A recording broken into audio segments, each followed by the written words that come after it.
Hello दोस्तों, welcome back to LR chemistry YouTube channel.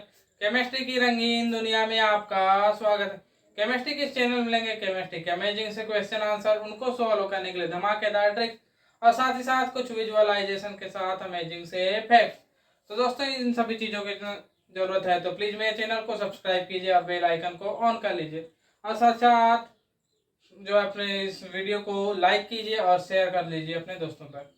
तो दोस्तों, जैसे कि आप जानते हैं कि मैंने चैप्टर नंबर 9 स्टार्ट किया हुआ है हाइड्रोजन, और जो है इसके 3 वीडियो अपलोड कर दिया हूँ, जिसमें कि पहले में जो है इंट्रोडक्शन, दूसरे में जो है हाइड्रोजन बनाने की जो लैब मेथड है उसके बारे में जानकारी दिया था, और तीसरे वीडियो में जो है उसके जितने भी क्या कहना चाहिए यौगिक होते हैं उसके बारे में जानकारी दी। दूसरे वीडियो में समस्थानिक, तीसरे वीडियो में लैब मेथड प्लस जल के बारे में थोड़ी बहुत जानकारी, और इस वीडियो में मैं आपको हाइड्रोजन पर के बारे में जानकारी देने वाला हूँ। इससे पहले कि मैं हाइड्रोजन पर के बारे में बताऊं, जल का जो एक क्वेश्चन रह गया था कि यदि आप जो जल में से कैल्शियम और मैग्नीशियम जैसे तत्वों को हटाते हैं, उस हटाने की प्रक्रिया को अपन क्या कहते हैं। कैल्शियम या मैग्नीशियम को हटाने को हम कहते हैं फिल्टरेशन। क्या कहते हैं हम? फिल्टरेशन। याद रखेंगे आप, फिल्टरेशन। इंग्लिश में कैसे लिखेंगे इसे? फिल्टरेशन, इस तरीके से फिल्टरेशन। तो ये रही, ये फिल्टरेशन किसे कहते हैं? तो जल में से मैग्नीशियम और मैग्नीशियम या फिर आपका जो कैल्शियम है, ऐसे तत्वों को हटाना आपका फिल्टरेशन कहलाता है। तो आइए अब हम नेक्स्ट स्लाइड में बात करते हैं कि हाइड्रोजन परऑक्साइड, जिसका केमिकल फार्मूला होता है H2O2। तो आपको बता दिया जाए कि जो H2O2 है ये एक अस्थायी है, ये है अनस्टेबल कंपाउंड है, ये अनस्टेबल है, अनस्टेबल कंपाउंड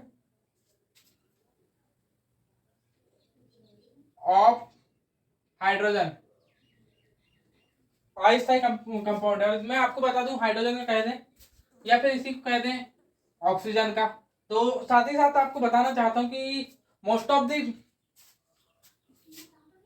99.5% जितने भी आपके परऑक्साइड्स होते हैं, परऑक्साइड्स आर अनस्टेबल। याद रख लें, ये अस्थायी ही होते हैं। चाहे आप KMnO4 की बात कर लें, जिसमें कि आपके मैग्नीज पोटेशियम मैग्नीज परऑक्साइड होता है, वो चाहे कोई भी कह दे, तो ये जो है अनस्टेबल होते हैं। और आपको एक और चीज बता दूं, जब इसकी केमिकल फार्मूले की बात होगी तब इसके बाद जो है इसकी ज्यादा अधिकतर गुणों के बारे में बात करेंगे। लेकिन सबसे पहले जो है ना, मैं आपको बता दूं कि ये वीडियो किस प्रकार चलेगा और क्या होगा। सबसे पहले हम इसको बनाएंगे, पहले प्रिपरेशन करेंगे, इसको प्रिपेयर करेंगे, फिर उसके बाद इसके जो फिजिकल प्रॉपर्टीज है वो देखेंगे, फिजिकल प्रॉपर्टीज देखेंगे हम, और फिर फिजिकल प्रॉपर्टीज के बाद हमारी बारी रहेगी केमिकल प्रॉपर्टीज पर। पहले केमिकली रूप से बनाएंगे, फिर जो है फिजिकल प्रॉपर्टीज देखेंगे, और इसके बाद हम इसके केमिकल प्रॉपर्टीज के रूप में इसकी रिएक्शंस देखेंगे। ये बात रही। तो क्यों ना सबसे पहले हम बना तो लें, किसी भी चीज को बनाएंगे तभी तो उसके बारे में ज्यादा जानकारी निकाल पाएंगे। हम निकालते हैं, चलिए। तो सबसे पहले हम जो है ना, किसी भी धातु, जैसे कि हमने बोले कि धातु परऑक्साइड से, परऑक्साइड की तनु H2SO4 से क्रिया कराने पर बनेगा। चाहे आप कोई भी धातु परऑक्साइड लिया और आपने उसमें अगर से मिला दिए क्या तनु H2SO4, तो क्या होगा देखिए। मान लीजिए हमने Na2SO4 लिए, Na2O2, ये एक आपका सोडियम परऑक्साइड है। सोडियम परऑक्साइड की अभिक्रिया आपने कैसे करा दी? H2SO4 डाइल्यूट से, डाइल्यूट होगा ये। अब कॉन्सेंट्रेटेड लेंगे तो ये तो और दूसरी अभिक्रिया हो जाएगी यहाँ पर पे, इसलिए। और आपको बता दिया गलती से कंसंट्रेट एसिड गिर गया आपके हाथ में, तो फिर आपके हाथों की भी हालत बदल जाएगी। तो सबसे पहले हमने इसकी अभिक्रिया कराए तो कुछ नहीं, यहाँ पर रिप्लेस हो जाएगा, हाइड्रोजन रिप्लेस हो जाएगा आपके सोडियम से दोनों जगहों पर पे। तो यहाँ बन जाएगा H2O2 जो कि हमारा मेन जिस चीज को हमें प्राप्त करना है, और यहाँ पर पे Na2SO4 सोडियम सल्फेट बन जाएगा, सोडियम सल्फेट, ये बन करके तैयार हो गए। तो ये रही आपकी रिएक्शन। तो यहाँ पर ये रहा आपका H2O2 बन चुका है। अब इसके बाद हम बात करेंगे, मान लीजिए आपने इससे अभिक्रिया न करा करके आपने सेकेंड पीरियड, ये फर्स्ट पीरियड की बात थी, हमने सेकेंड पीरियड के किसी एलिमेंट के क्या कहना चाहिए पेरोक्साइड से अभिक्रिया करा दी, तो क्या होगा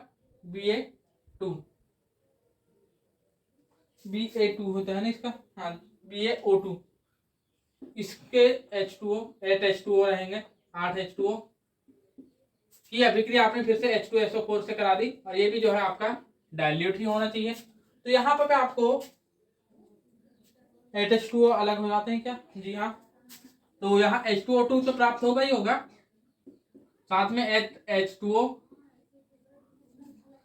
और साथ ही साथ जो है अब क्या बच गया, आपका बेरिलियम बच गया है और सल्फेट बच गया है, इस वजह से बेरिलियम सल्फेट अलग हो जाएगा। तो ये रही आपकी रिएक्शन। तो यहाँ पर ये बन गया आपका H2O2। तो ये रहा, ये तो आपने एसिड से बनाए हैं। अब मान लीजिए आपने कहा कि हम एसिड से ना बना करके हम किसी और चीज से बनाना चाहते हैं, तो देखिए लीजिए आपके लिए एक और चीज हाजिर है जिसमें कि हम कार्बन डाइऑक्साइड का प्रयोग करेंगे, बेरियम डाइऑक्साइड, सॉरी जिसको हम जो है बेरियम का पेरोक्साइड कहेंगे, पेरोक्साइड तो नहीं कहना चाहिए, डाइऑक्साइड ही है। तो इसकी अभिक्रिया हमने करा दी कार्बन डाइऑक्साइड से। कार्बन डाइऑक्साइड तो बोलेंगे सर आपकी यहाँ पर पे जो है हाइड्रोजन कहाँ से आएगा, तो कार्बन डाइऑक्साइड के साथ अभिक्रिया कराएंगे तो यहाँ पर पे आप जो है जल की भी कुछ मात्रा रहेगी, तो यहाँ पर रिएक्शन होगी तो आपको मिल जाएगा क्या H2O2, और फिर जो है आपको बेरिलियम के कंपाउंड भूले नहीं वहां जल्दी, ये बेरिलियम कार्बन और ऑक्सीजन बच गया है। अब मेरे को बताइए, कुछ दिन पहले मैंने एक बताया था CO3 में पर कितना चार्ज होता है, 2- चार्ज होता है, और Ba पर 2+ चार्ज होता है। तो इन दोनों के आपने जो है इन दोनों को मिला कर दिया तो BaCO3 बन जाएगा, और अब आप जो है रिएक्शन बैलेंस करेंगे तो रिएक्शन भी बैलेंस हो जाएगी। तो ये रही, तो ये रही बात। तो इसके बाद अब हम जो है इस प्रकार से बनाएंगे, यहाँ replacement hydrogen replaced by metals, hydrogen जो है धातुओं से रिप्लेस हो रही है, और यहाँ पर जो है हाइड्रोजन और ऑक्सीजन मिलकर के, यानी जल का अणु और ऑक्सीजन मिलकर के यहाँ पर H2O2 का फॉर्मेशन कर रहा है, और जो है जो बाकी बच गए बेरिलियम कार्बन ऑक्सीजन मिलकर के बेरिलियम कार्बोनेट बना ले रहे हैं, बेरिलियम कार्बोनेट है वो। तो इसे इसको दूसरे तरीके से ये भी याद रख सकते हैं कि बेरिलियम कार्बोनेट बनाने की विधि है ये। तो इसकी जो दूसरा नाम है इसी विधि का, तो ये नाम है आपका मर्क विधि, मर्क विधि। जो इस ये पूरी विधि है 3rd नंबर की मर्क विधि, ये इसे ध्यान रखेंगे। तो मुख्यतः यही तीनों रिएक्शंस हैं जो आपके इसमें आ सकती हैं। इसके अलावा 1-2 रिएक्शंस हैं वो इम्पोर्टेंट नहीं है, तो ये 3 रिएक्शन में इम्पोर्टेंट है तो बता दिया। अब जो है इसकी जो कुछ फिजिकल प्रॉपर्टीज हैं उनके बारे में बात करते हैं नेक्स्ट स्लाइड में। पहली बात तो क्या कर दें, ये दिखेगा कैसे हमें, तो ये जो है आपका स्वादहीन गाढ़ा द्रव है, स्वादहीन गाढ़ा द्रव है ये। मतलब यहां से अब आपने जो है पहचान लिया क्या कि ये जो है दूसरी प्रॉपर्टी हो जाएगी इसकी कि सामान्य ताप पर द्रव है, ताप पर द्रव यानी लिक्विड है ये, द्रव्य ना लिखें, द्रव लिखें, लिक्विड। अब इसके साथ ही साथ जो 3rd प्रॉपर्टी इसकी हो जाएगी कि इसका आणविक घनत्व कितना हो जाएगा, आणविक घनत्व निकालेंगे तो इसका जो है 1.46 ग्राम पर सेंटीमीटर क्यूब हो जाएगा। इसके अलावा फोर्थ नंबर पे कि इसका क्वथनांक, अब द्रव है तो द्रव का तो क्वथनांक निकलेगा ना, तो क्वथनांक निकलेगा, तो क्वथनांक कितना है इसका, थोड़ा हाई है। और हाई जो है जल से, माना कि ये जो है थोड़ा अस्थायी है, लेकिन जल से इसका क्वथनांक अधिक ही है, और उसका क्वथनांक है 152 डिग्री सेल्सियस है। आप बोलेंगे कि जल से अस्थायी है लेकिन जल से अधिक क्यों है, तो क्यों, इसके पीछे का कारण है कि इसमें जो है हाइड्रोजन और ऑक्सीजन के अलावा एक पेरोक्साइड बॉन्ड भी है, जो कि इसको थोड़ा अधिक स्थायी बना लेता है। और जो है फिर इसके बाद बारी आती है कि इसका जो हिमांक है, हिमांक भी थोड़ा सा आपके जल से थोड़ा कम ही है, हिमांक भी इसका -253 डिग्री सेल्सियस ये है। तो ये 4-5 जो है इसके गुण है, जिसमें ये स्वादहीन गाढ़ा द्रव है, ये सामान्य ताप पर लिक्विड है, ये आणविक घनत्व 1.46 और फिर 152 डिग्री सेल्सियस इसका क्वथनांक, और हिमांक जो है -253 डिग्री सेल्सियस है। सॉरी -253 नहीं, -23 डिग्री सेल्सियस। -253 किसका है बताइए, कहाँ पढ़े आपने। बात करेंगे हाइड्रोजन पेरोक्साइड के केमिकल प्रॉपर्टीज, यानी केमिकल प्रॉपर्टीज मतलब केमिकल रिएक्शंस के बारे में। तो सबसे पहले तो इसके अपघटन, मान लीजिए आपने इसका अपघटन किया तो क्या होगा, देखिए। तो अपघटन कराने पर पे आपको जो है H2O2 जो है आपका अपघटन कराने पर जल और ऑक्सीजन के एक परमाणु में टूट जाएगा, ऑक्सीजन के एक परमाणु में टूट जाएगा। यदि से मान लीजिए आपने इसके 2 अणु लिए तो 2 जल के अणु बनेंगे, और जो है आपका ऑक्सीजन का एक अणु बन करके तैयार हो जाएगा। ये रही बात। अब इसके बाद बारी आती है कि आप ऑक्सीकारक गुण भी देखेंगे, तो ऑक्सीकारक में भी उससे बढ़िया अब हम जो है लेड सल्फाइड से अभिक्रिया, सल्फाइड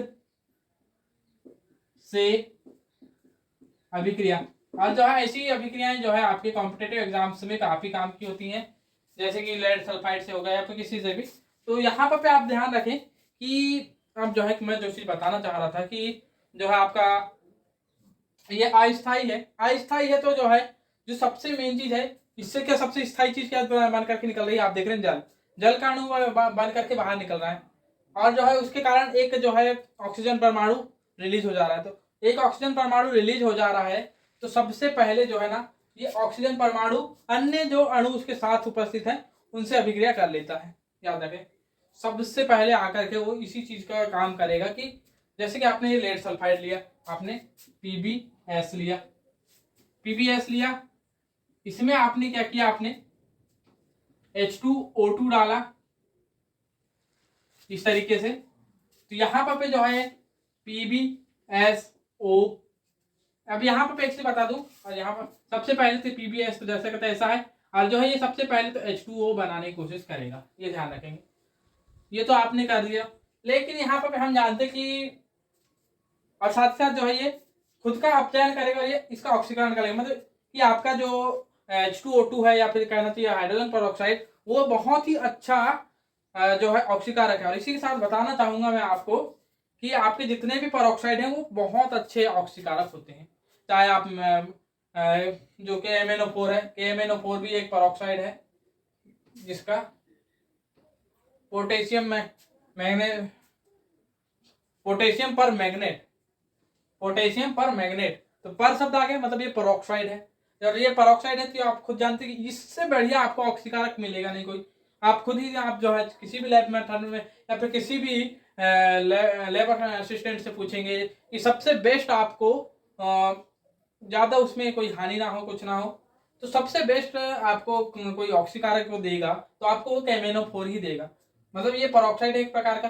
तो यहाँ से आपने एक चीज जान ली कि जो है जितने भी जो आपके पेरोक्साइड हैं वो बहुत अच्छे ऑक्सीकारक होते हैं, तो ये ऑक्सीकारक है। तो यहाँ पर ये PbS के साथ ऑक्सीजन जोड़ने की कोशिश करेगा और खुद से ऑक्सीजन रिलीज करने की कोशिश करेगा, खुद से ऑक्सीजन रिलीज करेगा। तो हम जानते हैं कि Pb का जो यानी लेड सल्फाइड से बनने वाला जो आपका ऑक्साइड है वो होगा PbSO4,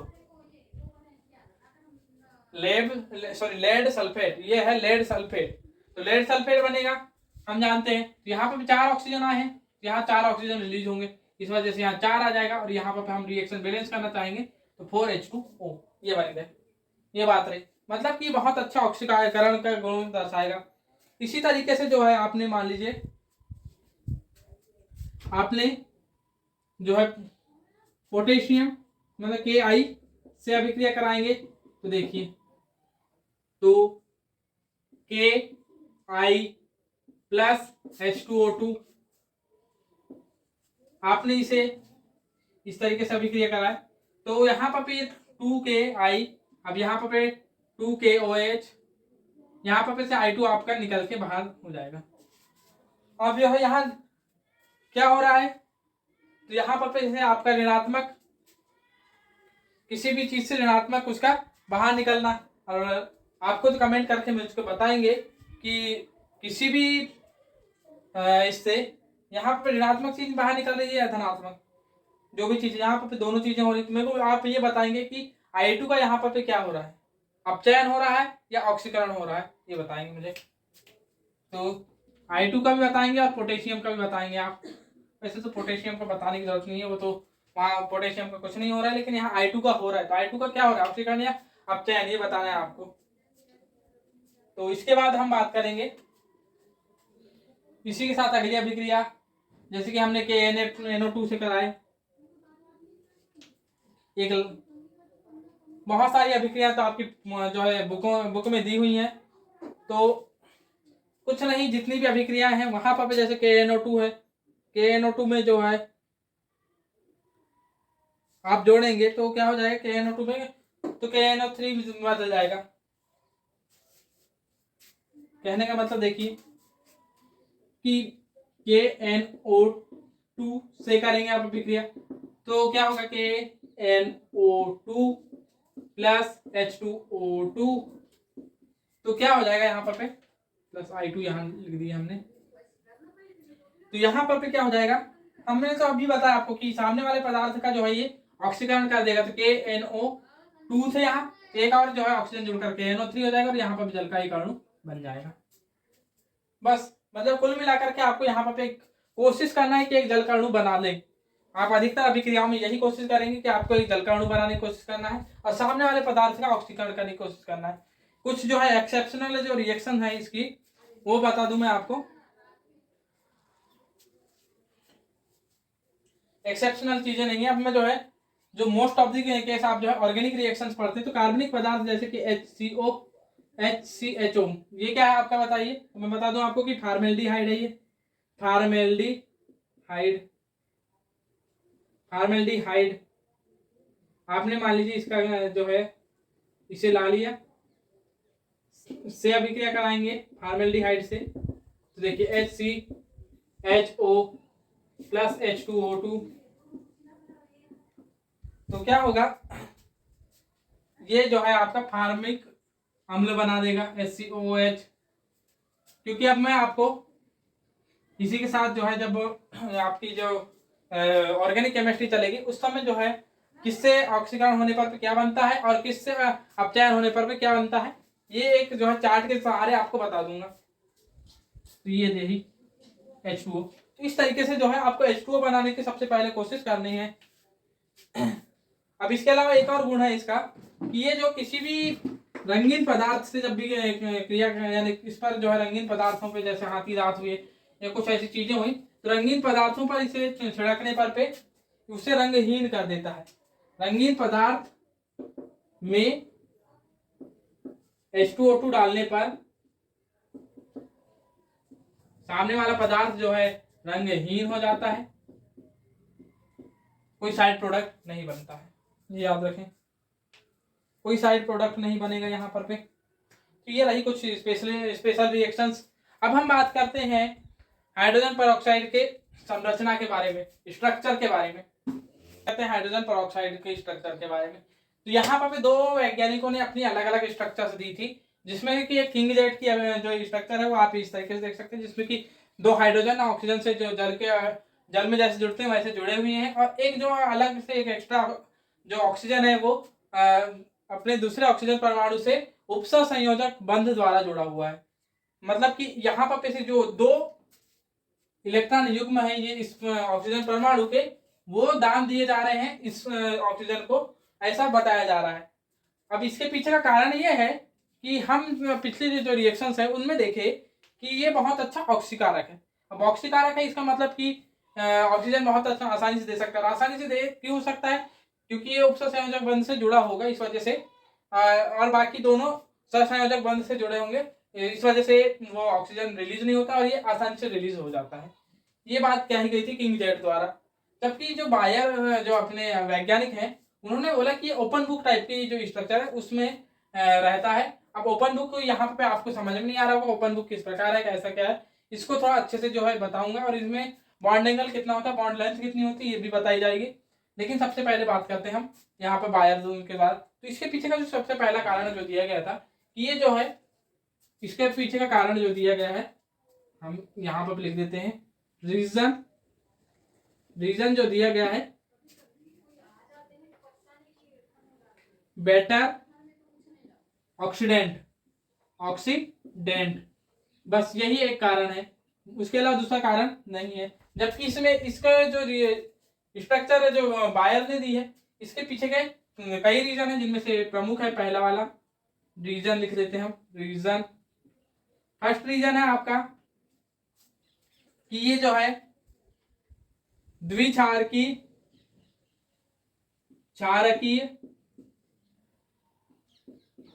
अणु,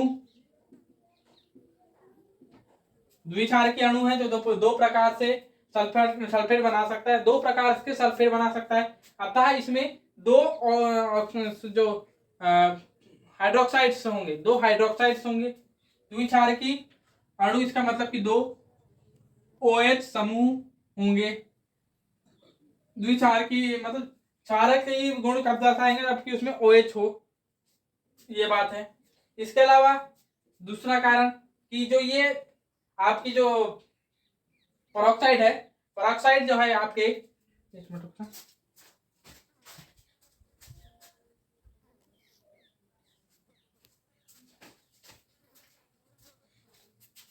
पेरोक्साइड आपके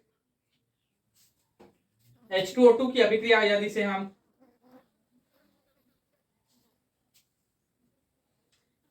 एथिल सल्फेट, हाँ सल्फेट, डाई एथिल सल्फेट से कराएंगे तो डाई एथिल सल्फेट का जो सूत्र होता है, अब एथिल है तो C2H5 COO ऑल्टोवाइज SO4, sorry COO नहीं होगा, ओनली C2H5 ही होगा। ये तो जो है मुझको यहाँ का COO डाल देंगे तो आपको माइनस चार्ज मिल जाएगा। ऑल्टोवाइज SO4 की अभिक्रिया कराते हैं आप तो डायरेक्ट आपको क्या मिल जाएगा, यहां से H2SO4 अलग निकाल लीजिए आप, जो कि सबसे इजी वे में आपको जो, और याद रखें किसी भी अभिक्रिया में सबसे आसानी से जो आपके दिमाग में बैठता है, आपको लगता है कि क्योंकि आप तो प्रैक्टिकल नहीं कर रहे होंगे उस टाइम पर आप तो सिर्फ लिखाई कर रहे होंगे, लिखते टाइम भी सोचिए कि जो सबसे आसानी से बनने वाला प्रोडक्ट जो दिख रहा है आपको उसे ही बनाने की कोशिश करना आप। और पर उसके लिए कंडीशन भी होती है, तो कंडीशन जो है अभी आप जो है 11th में, इस वजह से उतने उसमें ना बताऊं तो ज्यादा बढ़िया है। आप जो है लिखने पर पे बस ध्यान दें, C2H5 ऑल्टोवाइज, और यहाँ पर बच क्या गया, O2 बच गया, तो यहाँ O2 मतलब ये आपका एथिल पेरोक्साइड बन गया। क्या बन गया, एथिल पेरोक्साइड। अब इस एथिल पेरोक्साइड की अभिक्रिया आपने मान लीजिए क्या कहिए, एथिल पेरोक्साइड को आपके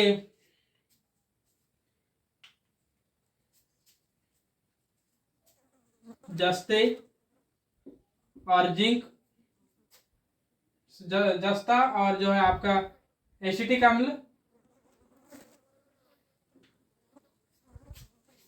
की उपस्थिति में अपचयित करने पर, की उपस्थिति में अपचयित किया आपने, मान लीजिए इसे H2, तो यहां पर अपचयित हुआ इसकी उपस्थिति में, तो CH3 COOH plus zinc in दोनों की उपस्थिति में हुआ तो आपको बन जाएगा क्या, एथिल अल्कोहल बन जाएगा, एथिल अल्कोहल। और यहाँ पर पे आप बैलेंस करेंगे तो यहाँ 2 लगाना पड़ेगा तो बन जाएगा। तो ये है। अब ये कब बनेगा, जबकि आपकी ओपन बुक स्ट्रक्चर होगी तब जा करके, क्योंकि यहाँ पर पे जहाँ 2 आपके द्विचार की बोले मतलब 2 OH समूह होंगे तभी तो जो है ये हाइड्रोजन के साथ 2 बार क्रिया करेंगे तब जाकर के ये जो है रिएक्शन कंप्लीट होगी। अब इसके अलावा तीसरा कारण ये भी है कि जब स्पेक्ट्रोस्कोपी में देखा गया, जो कि सबसे आधुनिक तरीका है, तो स्पेक्ट्रोस्कोपी में भी देखा गया तो यहाँ पर आपको स्पेक्ट्रोस्कोपी में ने तो ज्यादा ही जो है इसे एलोबरेट कर दिया। जब इसके सिग्नल देखे गए स्पेक्ट्रोस्कोपी पर इसके सिग्नल देखने पर पे जो है आपको एथिल समूह का एक जो है सिग्नल देखने को मिला, एक एथिल सॉरी हाइड्रोजन और हाइड्रोजन पेरोक्साइड का देख रहे हैं। तो यहाँ पर पे आपको दो प्रोटॉन सिग्नल देखने को मिले, 2 प्रोटॉन सिग्नल,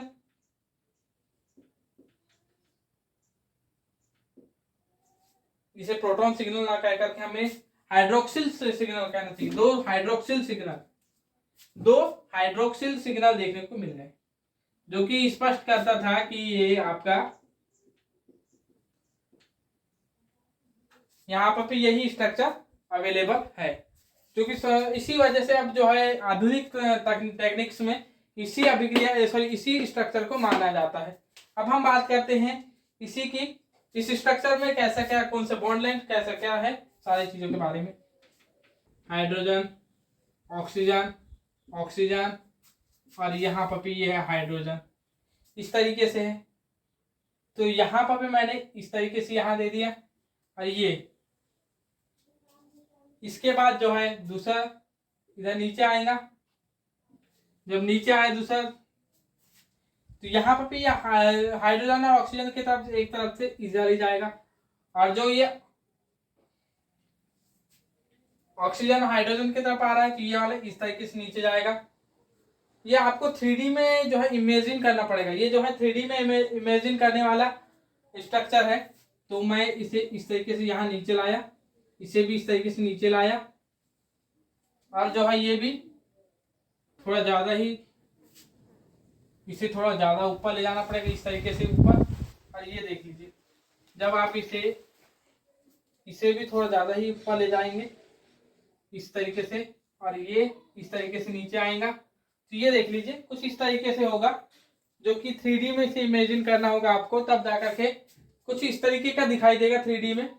तो क्या होता है आप अपनी बुकों में देखेंगे तो 3D में कुछ इस तरीके से। तो यहाँ पर जो ये वाला एंगल होता है, ये वाला एंगल, अब मेरे पास जरा मॉडल तैयार नहीं है, लेकिन फिर भी मैं जो है ये बुक आपका है, बुक है आपकी, ये मान लीजिए। तो बुक के जो ये एक लाइन है यहाँ पर जो है इस तरीके से मान लीजिए, तो यहाँ पर ऑक्सीजन होगा आपका, यहाँ दूसरा ऑक्सीजन होगा, और जो एक हाइड्रोजन जो है यहाँ पर ऐसा होगा, और दूसरा हाइड्रोजन जो है यहाँ पर होगा। इस ऑक्सीजन से जुड़ा हुआ हाइड्रोजन यहाँ, और इस ऑक्सीजन से जुड़ा हुआ यहाँ, मतलब बिल्कुल अलग अलग पेजों पर मान लीजिए, एक ऑक्सीजन से यहाँ और ये वाले से इधर, इस तरीके से जुड़ा होगा। तो आपको मिल जाएगा यहाँ से यहाँ, और सॉरी यहाँ से यहाँ और यहाँ से यहाँ, मतलब एक दूसरे के विपरीत पेजों पर होगा मान लीजिए। तो इस तरीके के आपको जो है दिखाई देगी स्ट्रक्चर।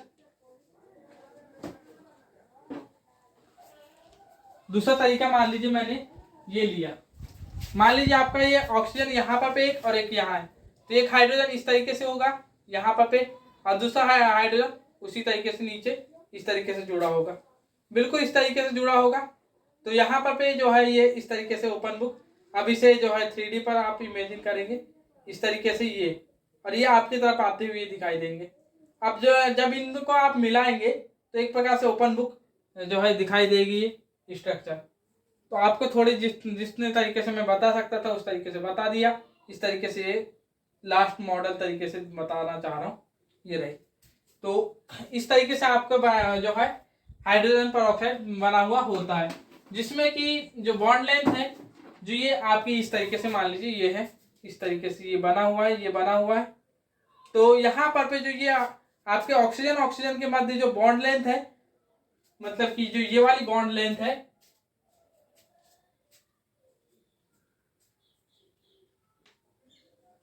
यहाँ बताने में इसलिए भी गड़बड़ हो गई, ध्यान आया कि बताने में थोड़ा सा गड़बड़ इसलिए भी हुआ है क्योंकि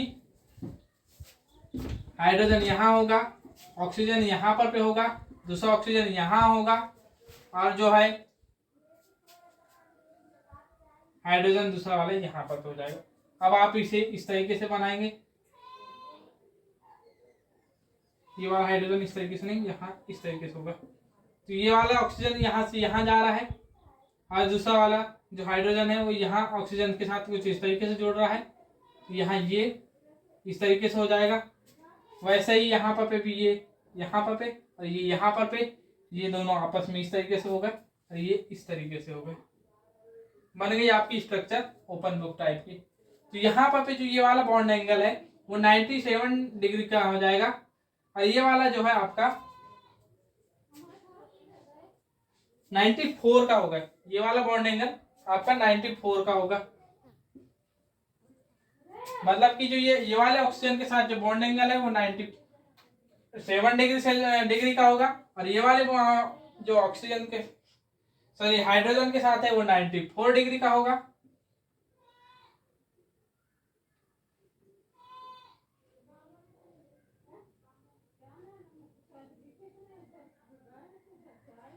डिग्री का ऑक्सीजन के मध्य जो बॉन्ड है वो थोड़ा लंबा होगा, 1.49 एंगस्ट्रॉम का होगा और ऑक्सीजन हाइड्रोजन के मध्य जो बॉन्ड होगा वो 0.96 एंगस्ट्रॉम का होगा।